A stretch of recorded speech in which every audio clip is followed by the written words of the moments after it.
कल 23 अप्रैल को बाबू वीर कुंवर सिंह विजय उत्सव समारोह का आयोजन पूर्णिया में किया जाएगा। इस विजय उत्सव समारोह की तैयारियों के सिलसिले में कल पूर्व सांसद आनंद मोहन कटिहार पहुंचे।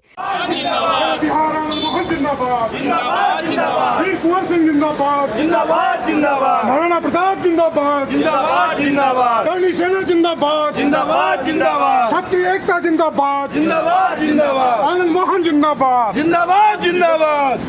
कटिहार पहुंचकर सांसद आनंद मोहन ने आगामी बिहार विधानसभा चुनाव को लेकर बड़ी बात कही। उन्होंने कहा कि सीएम की क्या कोई वैकेंसी है जो नाम घोषित किया जाएगा। सीएम तो क्या वैकेंसी है क्या?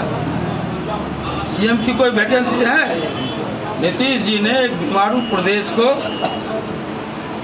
जहां लॉ एंड ऑर्डर नहीं था, बिजली की रोशनी में हम बात नहीं कर सकते थे, सड़कें टूटी हुई थी,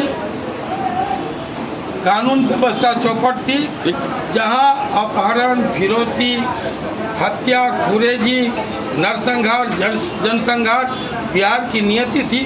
उस दौर से बिहार निकला है और उस दौर में लौटना नहीं चाहता। उन्होंने विपक्ष पर हमला करते हुए कहा कि आइए ना मर्दा मर्दी आइए, जनता जिसको मुकुट पहनाएगी वही सीएम होगा।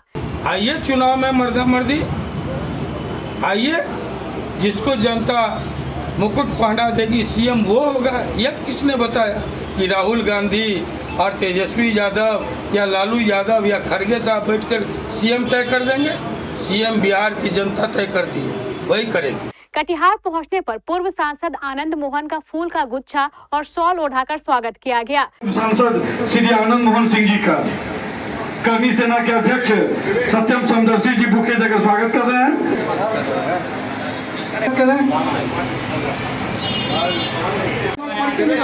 आपका मीडिया से रूबरू होते हुए पूर्व सांसद आनंद मोहन ने कहा कि यदि आलोचनाओं पर किसी सांसद की मेंबरशिप निलंबित की जा सकती है तो महापुरुषों के अपमान पर बर्खास्तगी क्यों नहीं की जा सकती? तो इसके पीछे किसकी चाल है?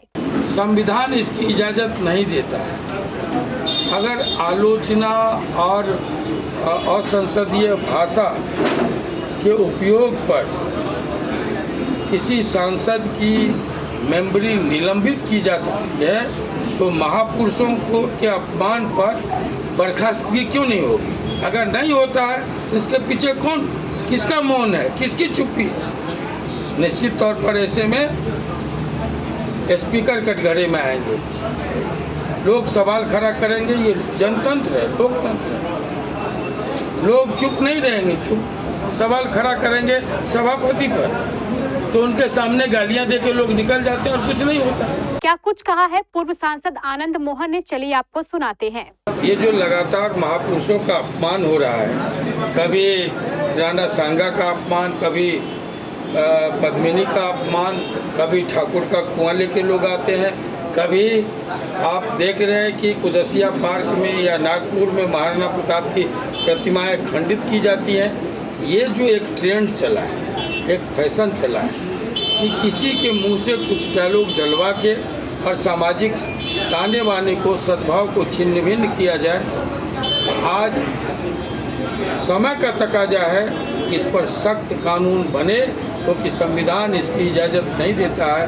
हमारा संविधान कहता है मनसा वाचा कर्मणा, अपने आचरण से हम किसी वर्ग को, किसी समुदाय को, किसी महापुरुष का अपमान नहीं कर सकते, किसी को आहत नहीं कर सकते, ठेस नहीं पहुंचा सकते। ये हमारा संविधान कहता है। संविधान को ताक पर रख करके ओथ लेने वाले लोग, संविधान की शपथ लेने वाले लोग जिस तरह की हरकत कर रहे हैं, अब समय का तकाजा है, इस पर पाबंदी लगनी चाहिए, सख्त कानून बनने चाहिए।